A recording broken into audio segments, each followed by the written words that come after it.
Les actes des apôtres que nous venons d'entendre, c'est la première communauté un peu idéale qui est proposée dès le départ pour la vie de l'Église.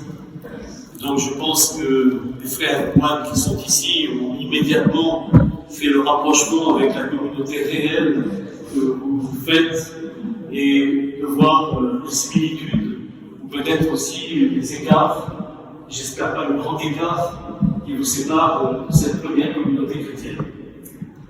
Et nous préparons donc notre fête, je repensais au psaume 133 qui disait « Voici qu'il est agréable et qu'il est doux pour les frères de demeurer ensemble et d'être unis. » Voilà en fait le programme de votre communauté qui ne commence pas avec vous, frères et liens, mais qui va continuer de s'écrire entre vous.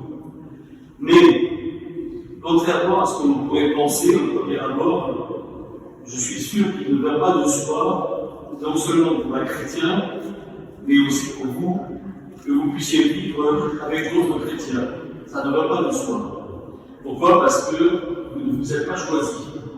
Et j'imagine que si vous étiez dans votre vie, vous ne partiriez pas nécessairement en vacances ensemble. Vous ne vous êtes pas choisis, c'est le Christ qui vous a choisi. Mais aussi parce que Jésus-Christ lui-même a vécu au milieu de ses ennemis.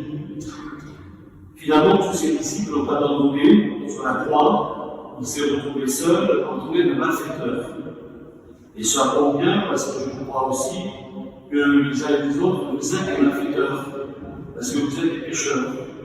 Et que le miracle, justement, c'est d'être mis ensemble, alors qu'il n'y a aucune raison, normalement, sauf à faire un petit cercle d'amis, sortir d'une petite communauté qui se serait choisie, eh bien, vous avez tous quelque chose qui va aller forcément contre les autres. Et donc, dans ce cadre, la solitude d'un cloître, eh bien, c'est un peu le temps des ennemis. Vous êtes amenés à vivre. Et c'est là aussi votre tâche, votre travail, et probablement aussi votre charisme. Refuser ce fait pour votre communauté chrétienne, ce serait peut-être vouloir passer sa vie entouré d'amis, assis parmi les roses et les lys, loin des méchants, dans un cercle de gens pieux. Je crois que par expérience, vous ne faites pas cette expérience-là. Ou alors vous êtes peut-être cet été. Vous, mes frères moines, si vous avez la prétention de vivre avec vos frères dans une communauté visible sur la terre, ce n'est le fait que par une sorte d'anticipation miséricordieuse du royaume à venir. D'ailleurs, l'avant-dernier chapitre de Lumen Gentium caractérise bien notre vocation, spécifiquement religieuse, comme un charisme que l'Esprit Saint nous a donné à votre baptême pour manifester dès maintenant le royaume de Dieu à venir. Ce n'est donc pas votre organisation actuelle, ni l'élection de votre nouveau Père Abbé Maximilien, ni même l'ancienneté et la longévité des communautés monastiques qui sont inspirées par Saint Benoît au cours des âges, et dont vous êtes, qui garantit la solidité de votre communauté. Ce n'est pas cela. C'est Dieu qui, dans sa grâce, permet l'existence dans le monde et ici dans le Tarn de votre communauté qui est réunie autour de la parole de Dieu et des sacrements. Vous devez être conscient, bien sûr, que cette grâce n'est pas accessible à tous les croyants. Pour fréquenter des prisonniers, des malades, des personnes isolées, mais aussi des chrétiens qui vivent leur foi seuls dans le monde, comme Charles Foucault avec seul sa foi, ils savent, eux, les isolés, que l'existence d'une communauté visible est une grâce. Frères moines, avant de penser à vous, souvenez-vous toujours que la prière de ceux qui sont seuls, c'est celle du psalmiste. Je me rappelle avec effusion de cœur quand je marchais entouré de la foule et quand je m'avançais à sa tête vers la maison de Dieu, au milieu des cris et des actions de grâce d'une multitude en fête. Souvenez-vous toujours, quand vous êtes en communauté, que beaucoup aimeraient tellement vivre aussi dans une communauté. Il n'en demeure pas moins que pour vous, la présence sensible de votre frère constitue, je l'espère, une source incomparable de joie et de réconfort. Et vous n'avez pas à avoir honte de vouloir désirer voir le visage d'autres croyants. Mais attention, on peut avoir deux discours sur l'altérité, mais en français, il y a un mot qui lui ressemble beaucoup, c'est l'altération. Et donc, par rapport à l'autre, s'il n'est pas éthylique, forcément, il vous altère. Quelque part, il vous demande de bouger.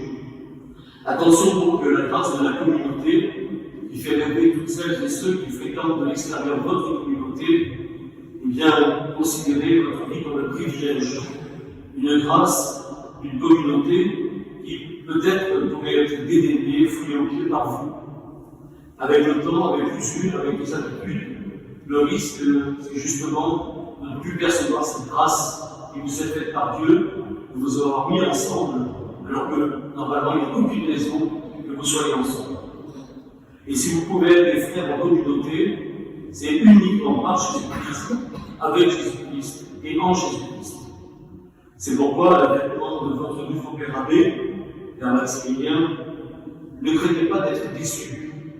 Et si vous avez l'occasion de lire la vie communautaire de Dietrich Bonhoeffer, il nous dit très clairement que plus tôt on est déçu, mieux ça vaut.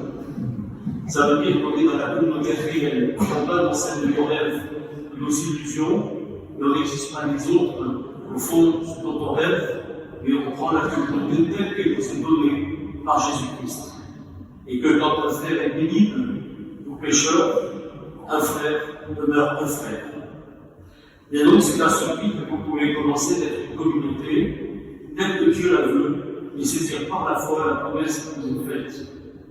Dieu ne vous donne pas la communauté pour que vous mesuriez continuellement sa température et de se regarder toujours le nombril lorsqu'il va pas, un peu comme toujours le feu, comme si dans une belle maison, vous vous précipitiez à la cave pour voir où est la toile d'araignée. Forcément, il y en a une, même plusieurs. Regardez autrement et vivez autrement la communauté. Et Dieu donc vous donne cette communauté pour que vous la remerciez chaque jour. Et c'est dans la mesure d'ailleurs où vous saurez le remercier de ce qu'il vous donne, non pas de ce dont vous rêvez, que votre communauté devient de jour en jour plus forte et plus nombreuse selon le bon plaisir de Dieu. Alors qu'il est agréable, oui, et qu'il est doux pour les frères de demeurer ensemble bien unis.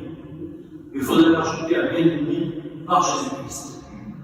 Il n'y ait pas de relation directe entre vous, mais que le Christ soit toujours celui par qui vous passez, par qui vous pensez, par qui vous parlez, accéder à l'autre avec qui vous vivez. Alors, c'est d'abord pas la reine de Saint-Benoît qui vous unit, c'est Jésus-Christ, qui est le seul lien qui vous unit, dont la reine est le reflet. Oubliez votre paix. C'est par Jésus-Christ que vous avez accès les uns aux autres, et ainsi vous pouvez vous réjouir ensemble dans la joie de la communauté que vous formez. Ainsi, je propose à tous ceux qui sont ici avec nous de reprendre cette prière pour vous et après moi de répéter: Seigneur, donne-nous tes moines. Seigneur, donne-nous beaucoup de moines. Seigneur, donne-nous beaucoup de saints moines. Amen.